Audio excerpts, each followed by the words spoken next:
Bismillahirrahmanirrahim. Assalamualaikum warahmatullahi wabarakatuh. Alhamdulillahi rabbil alamin wa bihi nasta'inu ala umuri dunya waddin. Wassalatu wassalamu ala asrafil anbiya'i wal mursalin sayyidina wa maulana Muhammad sallallahu alaihi wasallam wa ala alihi wa sahbihi ajma'in. Yaqulu azza wa jal wa idza as-suhufu nusirat wa qala an-nabiy sallallahu alaihi wasallam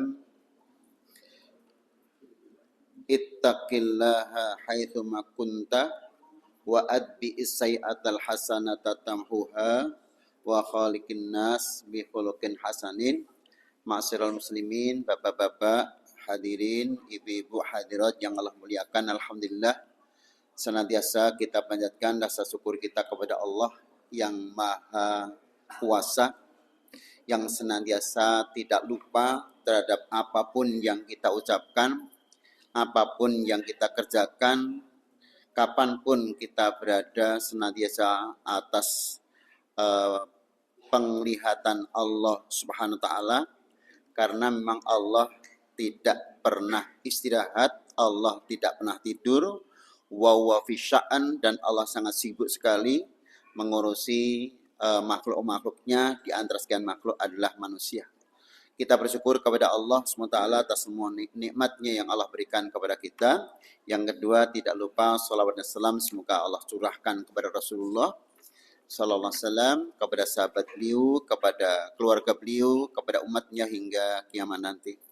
Hadirin Bapak Ibu, dalam kitab Sahih Bukhari kemarin, selayang pandang sudah kita sampaikan kaitannya dengan saum. Untuk malam hari ini kita mencoba untuk membuka kembali buku, yaitu kumpulan hadis-hadis qudsi Al-Mawsu'atul Mimbariyah fi Ahaditsil Qudsiyah Shahihah. Jadi keterangan panjang lebar tentang hadis qudsi yang sahih, karena kumpulan hadis sahih ini sudah ditaskih, sudah ditahqiq oleh beberapa ulama. Jumlah hadis qudsi ini jumlahnya 3 hal yang nanti insyaallah masih ada hubungannya dengan hari ini Ramadan yang sedang akan kita hadapi. Bapak Ibu yang kami hormati, ternyata amal perbuatan kita, kemudian perkataan kita, ibadah kita, akhlak kita tidak lepas dari pengawasan Allah Subhanahu wa taala. Bahkan kalau kita di dalam ilmu akuntansi itu nanti ada jurnal harian, ada jurnal mingguan, ada jurnal bulanan, ada jurnal tahunan, yang nanti teman-teman di sebuah perusahaan nanti akan membuat sebuah rekapan 1 tahun sekali, yaitu tutup buku di tanggal 31 Desember, yang selanjutnya nanti sebagai bentuk pelaporan baik sebagai kepada investor, kepada owner, kepada pelaku dalam kantor tersebut, atau dunia perpajakan. Ini yang biasa dilakukan di teman-teman kantor. Nah, intinya bahwa tulis-menulis itu menjadi sesuatu yang penting. Bahkan apabila kita mungkin menerima hibah, menerima bantuan, bahwa nota, kwitansi tidak boleh hilang. Bahkan mungkin bapak-bapak, ibu-ibu yang pernah mendapatkan dan pernah membuat laporan, nota di atas 10 juta harus menggunakan materai. Wah, sebagai bentuk pertanggungjawaban. Nah, Bapak Ibu, bagaimana konsep Islam dalam urusan catat-mencatat dalam materi Isra Mi'raj kemarin? Sudah kita sampaikan bahwa Rasulullah setelah langit yang ke-7 masih ada tahapan yang ke-8, tahapan yang ke-9, yaitu tahapan yang ke-10. Rasulullah sampai Sidratil Muntaha, yaitu penghabisan dari langit. Di Sidratil Muntaha itulah kemudian Rasul melihat pohon besar, yang pohon itu mengalir di bawahnya, di akar-akar bawahnya, sungai dunia dan sungai akhirat. Sungai dunia namanya Efrat dan sungai Nil, sungai akhirat nanti menjadi Al-Kautsar, yang seluruh penduduk surga dapat meminum sumber air dari Al-Kautsar tersebut, Sidratil Muntaha. Di atasnya ada namanya mustawa. Di mustawa inilah tempatnya catatan-catatan amal kita dicatat, yang disebut dengan istilah Lauhul Mahfud, lembaran-lembaran yang terjaga, karena disitulah dokumen-dokumen seluruh apa yang dilakukan manusia, yang diucapkan manusia terekam. Maka dalam istilah tasjilat, rekaman, kalau hari ini mungkin Bapak Ibu mengenal ada rekaman dalam bentuk video, dalam bentuk foto berupa gambar, dalam bentuk tulisan, bahkan ada istilah di PDF-kan dan sebagainya. Itu bagian daripada arsip apa yang sudah kita gambar, kita tulis. Maka ternyata semua amal ibadah kita, ucapan kita, bahkan urusan kerja kita itu terdokumen, yaitu di tasjilat, yaitu di Lauhul Mahfud, di mustawa. Nah, baru di atas mustawa itulah kemudian Rasulullah berada di depan Allah, karena Allah di arsy. Bawah arsy ada kursi, di bawah arsy ada surga.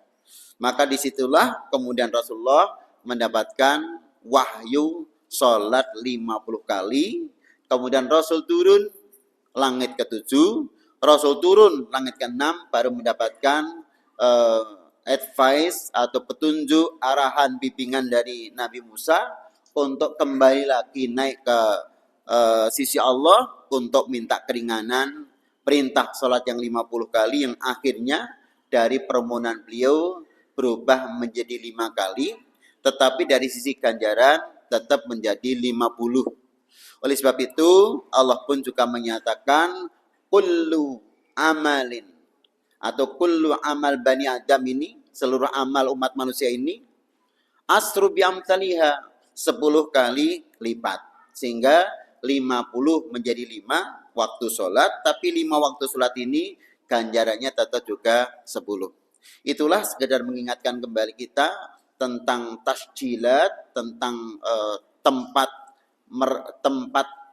arsip apa yang kita ucapkan, apa yang kita bicarakan, apa yang kita tulis, apa yang kita lakukan, yang baik dan yang buruk, yang besar dan yang kecil, baik seorang diri maupun di tengah-tengah umat manusia, baik di siang hari maupun di malam hari.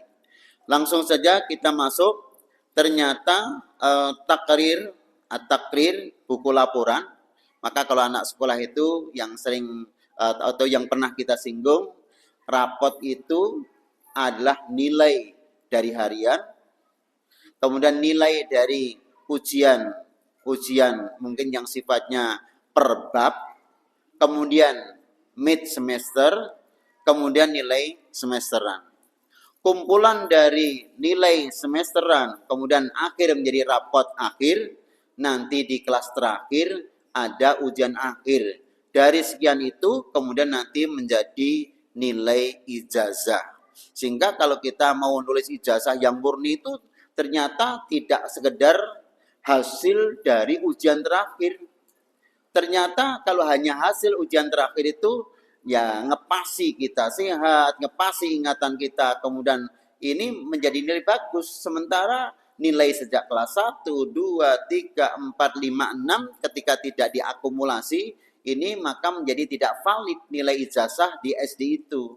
Maka memang paling adil itu ya mulai dari kelas 1, 2, 3, 4, 5, 6 tercatat, kemudian diakumulasi, ditambah dengan nilai akhir, ujian akhir.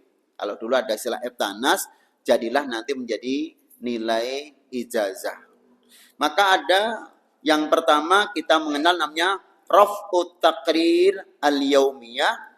Jadi amal kita itu dinaikkan ke langit untuk dicatat di Lauhul Mahfuz, diarsipkan, itu yang sifatnya harian. An Abi Musa al-Asari qal qama fina Rasulullah SAW bi khamsi kalimat. Rasul pernah bersama kami dan Rasul mengucapkan ada 5 kalimat. Di antara beberapa kalimat yang beliau sampaikan ini, di antaranya adalah Innallaha azza wa jal la yanam wa la yanbaghi ayanam. Sungguh Allah tidak pernah tidur, dan memang Allah tuh ya memang seyogyanya, memang tidak pernah tidur. Maka Allah yang tidak pernah tidur itu di dalam surat Ar-Rahman dikatakan wa huwa fi sya'an. Allah itu sibuk sekali mengurusi seluruh makhluknya. Karena makhluk itu tidak hanya manusia, ada hewan, ada jin, ada setan, ada malaikat dan sebagainya. Kemudian Allah itu menaikkan atau menerima laporan amal dari malaikatnya di siang hari dan malam hari. Maka yurfa'u ilaihi amalul lail qabla amalin nahar wa amalin nahar qabla amalil lail. Malaikat yang senantiasa mencatat amal kita itu menaikkan catatan amal kita amal malam hari, mulai dari asar sampai subuh.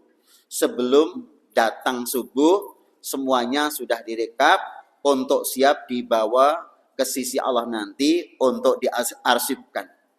Wa amalun nahar qabla amalul lail. Kemudian menaikkan juga seluruh amal perbuatan di siang hari mulai dari subuh sampai asar sebelum datang malam, yaitu sebelum datang malam, yaitu usai asar sampai pagi lagi sudah selesai direkam kemudian dibawa ke langit. Setelah itu sampai di sana kemudian dikatakan kaifa, bagaimana tentang hambaku. Ya Allah, taraktu, aku meninggalkan mereka dalam keadaan sholat, dan aku tinggalkan mereka dalam keadaan sholat. Artinya maghrib, artinya asar dan subuh. Maka ini langsung disambung dengan hadis kedua. Qala yata'aqabuna fikum malaikatun bilail wa malaikatun binahar. Di mana saja kita berada itu senantiasa diikuti oleh malaikat siang dan malaikat malam. Wa yajtami'una fi salatil asri wa salatil fajri. Malaikat malam dan malaikat siang itu berkumpul di waktu asar dan di waktu subuh. Malaikat yang tugasnya malam maka akan bertemu di waktu subuh dengan malaikat yang bertugas di siang hari. Karena yang malaikat yang tugas di siang hari di waktu subuh pun sudah datang. Disitulah terjadi namanya serah terima jabatan. Maka memang pengampunan bagus sekali. Serah terima jabatan itu petugas lama juga datang, petugas baru juga datang, petugas lama meninggalkan catatan-catatan dan catatan itu juga dibawa. Jadi di bawah catatannya juga catatan itu juga ditinggalkan sehingga istilahnya diarsipkan. Jadi diserahkan dan diterima. Maka ini sebagai bentuk pelajaran kita, umpami panjenengan kula mangke wonten sak madyan bebrayan ada pilihan RT, paling bagus pilihan RT itu ketika serah terima jabatan RT itu RT lama datang, RT baru juga datang, saling berjabat tangan, menyerahkan dan menerima. Sehingga program-program yang lama yang belum terkerjakan akan dilanjutkan oleh RT baru. Itu paling bagus, bukan karena sudah tidak menjabat kemudian tidak mau datang. Nah itu terus nanti bagaimana untuk kelanjutannya? Maka malaikat malam akan menyerahkan kepada malaikat siang di waktu asar dan di waktu subuh. Tsumma ya'rujul ladzina ya'tu fikum. Tsumma ladzina batu fikum. Kemudian naiklah malaikat yang menyertai tidurnya kita atau malamnya kita. Fayas'aluhum wa huwa a'lamu bikum. Kemudian Allah pun bertanya ketika mendapatkan catatan amal dari umat manusia tadi, walaupun Allah sudah lebih tahu daripada malaikat, fayaqul kaifa taraktum ibadi, ya malaikat penjaga amal, pencatat amal di malam hari, bagaimana kau tinggalkan hambaku ini?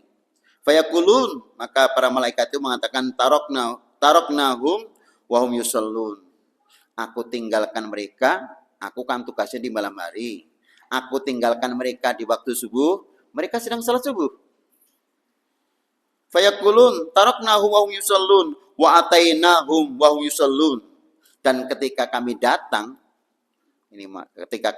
yaitu waktu asar sebelumnya, mereka pun juga sedang sholat. Jadi aku datang kepada mereka, mereka sedang sholat, aku tinggalkan mereka dalam keadaan sholat. Kemudian Allah ini baik. Jadi yang hamba yang baik itu ya ditinggal sedang sholat, ketika datang sedang sholat. Tapi nyuwun ngapunten nggih, umpamanya ada terjadi saya datang pas maling, wah, tak tinggalkan juga lagi pas maling. Masya Allah nih ya. Berarti kan jelek. Memang ini sebagai standar, maka saya ulang lagi.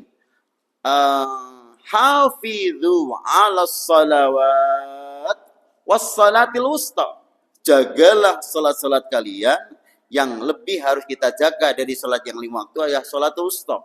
Para ulama memberikan tafsiran salat wusta itu asar dan atau subuh. Mengapa 2 salat harus kita jaga dibanding salat-salat yang lain? Baik syarat rukunnya, waktunya, kemudian kekusukannya, jamaahnya lebih kita jaga. Karena memang 2 malaikat malam dan siang itu akan meninggalkan kita, dan yang satu sedang datang, yang senantiasa akan mendampingi atas apa yang kita lakukan. Ini namanya catatan harian. Sehingga nyuwun ngapunten kalau ini nanti bisa kita contoh dalam pembukuan kita, ada pembukaan harian. Hari-hari ini ibu jenengan telas blonjoni telas pinten mangke lapor ke kali bapak-bapak. Mas, dino iki aku tuku brambangnya muda. Hari ini kita lauknya pakai ayam. Hari ini lauknya semua dicatat, atur ke bapak. Nah hari ini masih min 20.000 Pak, mau disarutang saiki apa sesuk sisan. Ya kalau tiap hari begitu luar biasa. Ini ada catatan harian. Kemudian walaupun sistemnya hari ini kita berbeda-beda, kalau zaman dulu kita pakai tanda tangan, hari ini cukup dengan setor muka atau dengan begini saja cukup. Sekarang muka bisa, tanda tangan bisa, dengan cap ibu jari saja bisa, itu pun hanya dengan elektronika. Yang kedua, ad-dalil ala taqarir al-usbu'iyah. Ini saya ambilkan dari buku hadis qudsi, kumpulan hadis qudsi. Dalil yang kedua tentang laporan amal dari para malaikat yang menjaga kita kepada Allah, yang kemudian diarsipkan di Lauhul Mahfuz, yaitu di mustawa, yaitu qala an-nabiy sallallahu alaihi wasallam tu'radu a'malun nas fi kulli jum'atin marataini. Dipaparkannya amal manusia itu 1 minggu, kalau istilah kita 1 minggu, tapi dalam bahasa itu 1 Jum'ah. Karena kita menggunakan Jumatan. Kalau orang ini menggunakan mingguan, maka kita istilahnya 1 Jum'ah 2 kali. Berarti sepekan 2 kali. Yaumul Khamis wa yaumul Itsnin. Hari Kamis dan hari Senin. Fayughfaru likulli 'abdin mu'minin. Kemudian akan diampuni seorang hamba yang mukmin yang tidak pernah syirik kepada Allah, illa abdan bainahu wa baina akhi sahna, kecuali seseorang itu, jadi kita ibadah tidak disertai dengan amal kesyirikan, kemudian naikkan ke langit itu setiap hari Senin dan Kamis.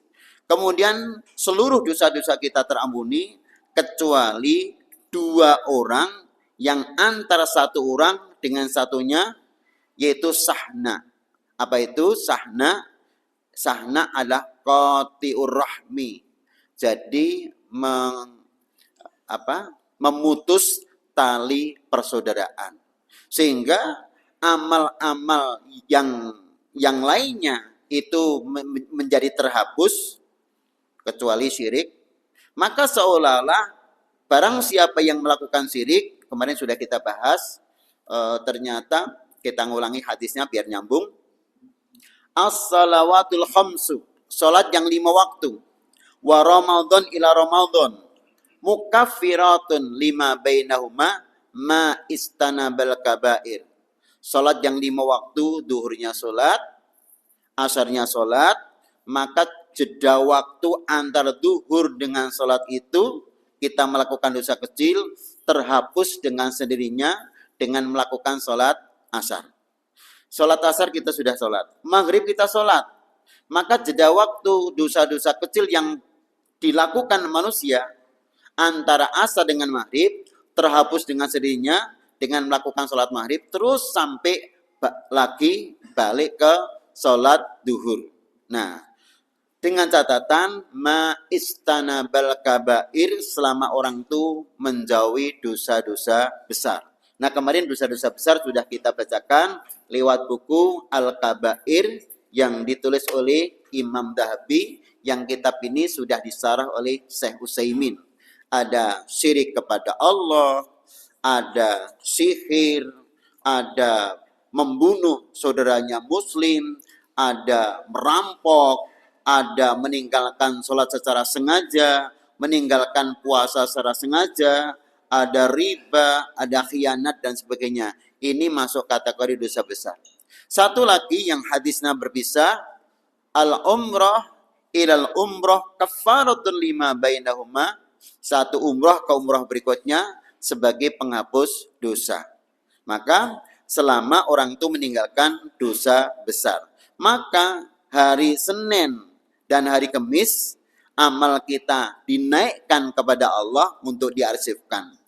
Kecuali kemudian kita diarsipkan, kemudian kita tidak syirik kepada Allah, semua dosa-dosa kita sudah terampuni. Jadi catatan sana itu sudah tidak punya dosa karena sudah terampuni dengan tidak melakukan syirik. Tapi setelah tidak melakukan syirik kemudian diampuni, kecuali Allah masih memberikan pengecualian, illa abdan bainahu wa bain akhihi, kecuali seorang hamba yang antara dia dengan saudaranya ada sahna. Apa sahna itu? Sahna adalah memutus tali persaudaraan. Sampai 2 orang itu yastoliha, memperbaiki diri, kemudian damai, memperbaiki islah keduanya. Sehingga caranya satu bersalaman, saling meminta maaf. Saling bersalaman, saling meminta maaf. Maka ketika satu kaitannya dengan Allah tidak syirik, kaitan dengan sesama manusia tidak ada menyakiti, karena seandainya menyakiti kita sudah saling memaafkan, kemudian tidak memutus tali persaudaraan, berarti sudah bebas di hadapan Allah dan bebas di hadapan manusia, sudah terampuni dosa kita. Ini namanya laporan mingguan. Jadi seminggu malah 2 kali. Kemudian yang berikutnya, wa an Abi Hurairah anna Rasulullah qala tuftahu abwabul jannah yaumul itsnin wa yaumul khamis. Dibuka pintu surga itu pada hari Senin dan hari Kamis. Fayughfaru likulli abdin la yusriku billahi syai'an, akan diampuni setiap hamba selama ia tidak pernah syirik kepada Allah, illa rajulan kanat bainahu wa baina akhi sahna. Ini sebagai penguas saja, kecuali seseorang yang antara dia dengan saudaranya itu ada penyakit sahna. Apa sahna itu? Sahna adalah memutus tali persaudaraan. Kemudian Allah mengatakan ungduru hadaini, lihatlah dua orang yang sedang ribut ini, yang sedang tidak rukun ini. Hatta yastaliha, sampai dua orang yang sedang tidak nyaman itu, sedang bermusuhan itu, sampai memperbaiki diri sendiri. Atau ada yang mendamaikannya. Maka dalam surat Al-Anfal yang sering kita baca, yas'alunaka 'anil anfal qulil anfalu lillahi war rasul fattaqullaha wa aslihu dzata bainikum. Hendaklah kalian bertakwa kepada Allah dan perbaikilah dzata bainikum, rumah tanggamu termasuk persaudaraanmu. Ini disuruh memperbaiki agar tidak saling gontok-gontokan, tidak saling cerai-berai, tidak saling musuh-musuhan. Jadi, ungduru hadaini hatta yasoliha. Ungduru hadaini hatta yasoliha. Ungduru hadaini hatta yasoliha. Sampai Allah menyatakan 3 kali. Lihatlah, 2 orang ini ribut sendiri. Lihatlah 2 orang ini cerai-berai. Lihatlah 2 orang ini musuhan.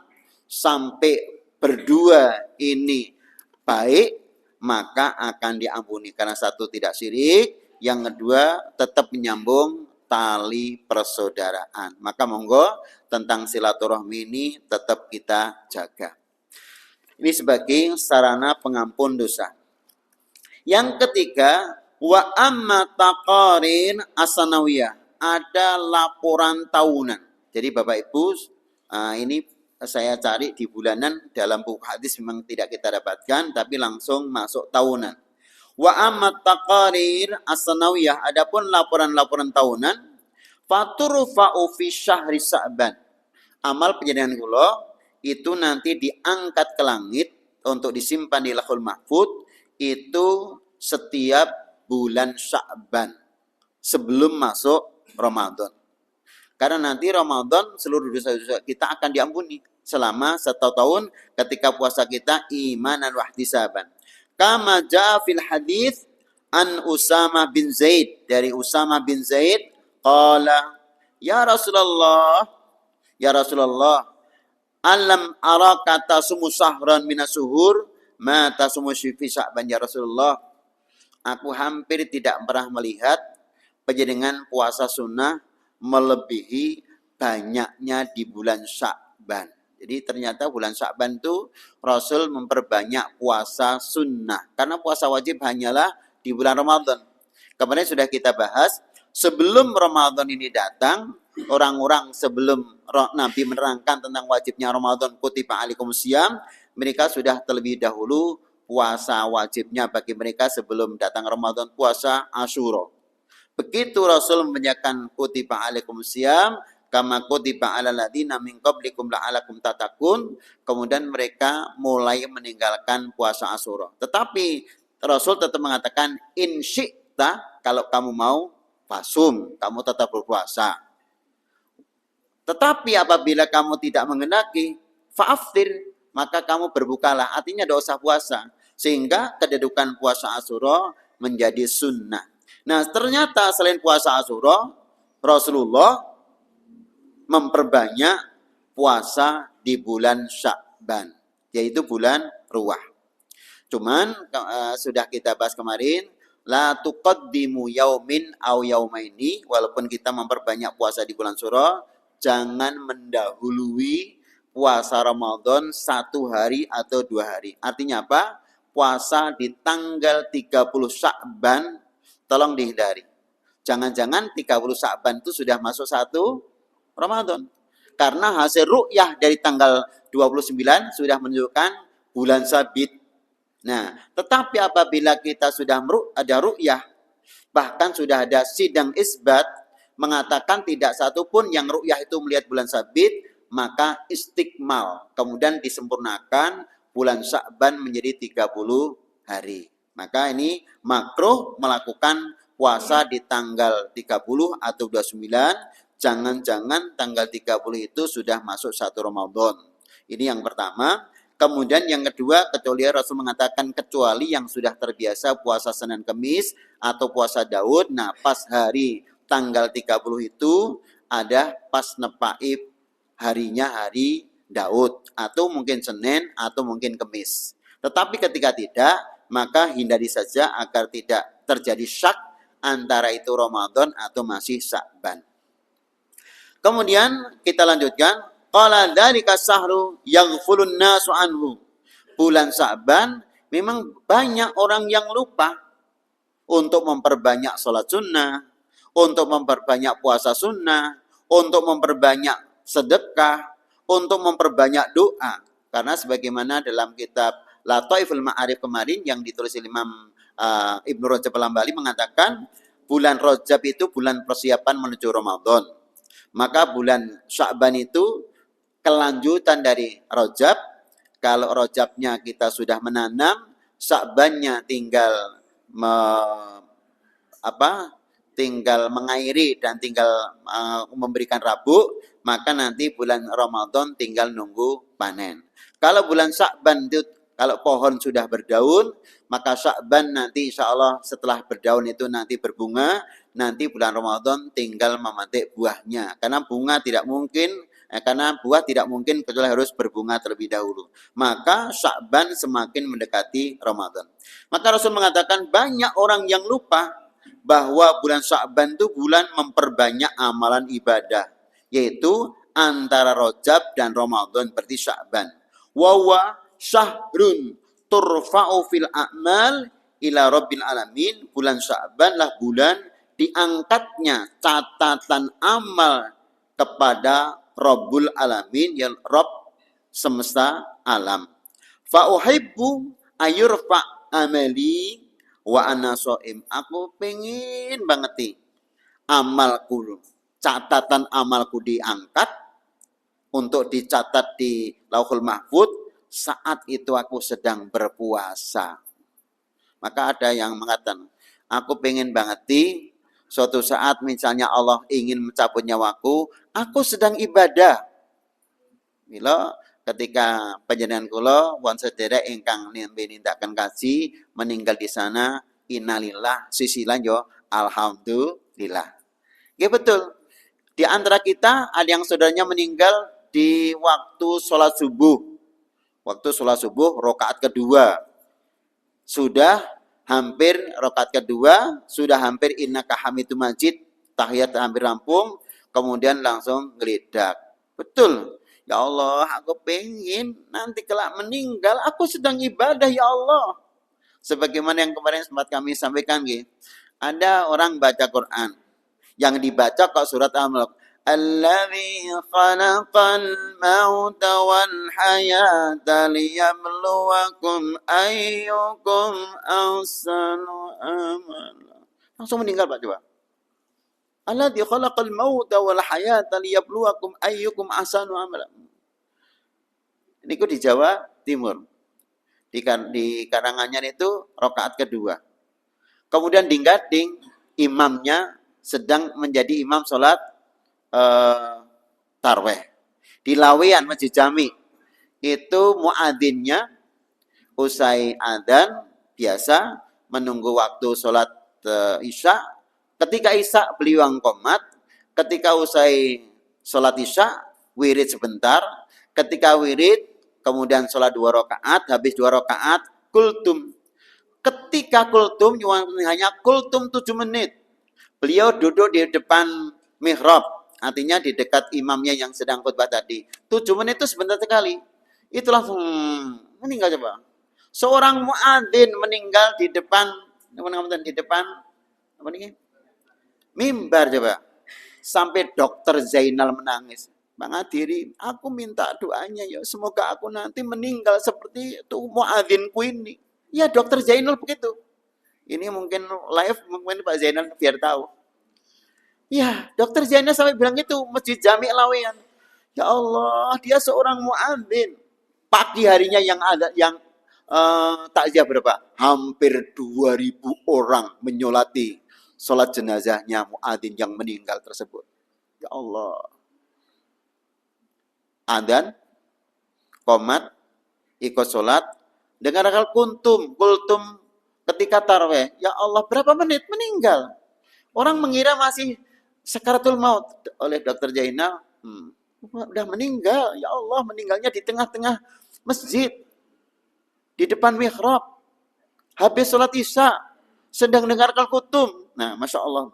Nah, ini Rasul mengatakan, fauhibbu ayurfa'a amali wa ana shaim. Aku pingin banget diangkat amalku, catatan amalku, sementara aku sedang puasa. Monggo, ini barangkali bagian daripada pelajaran yang kita dapatkan dari Nabi. Kita ikut-ikut berdoa saja, ya Allah, ketika suatu saat nanti Engkau menghendaki aku sowan kepadamu, ya Allah, cabutlah aku ketika aku melakukan amal kebaikan. Nggih, Pak. Karena ini ya kita tidak tahu kapan akan meninggal. Wad dalil yang terakhir, ternyata catatan amal kita itu akan diangkat ke langit sekaligus sebagai pungkasan yang terakhir ketika kita meninggal dunia. Buku catatan amal sudah ditutup. Wa dalil ala taqarir al-khitamiyah fatakunu inda inqidha'il ajal. Ketika terjadi kematian. Wanti kalir ruh, kemudian berpindahnya ruh kepada pembawa ruh, kepada pemberi ruh, yaitu Allah Subhanahu wa taala. Fahina idin, saat itu tutwa itu dilipat.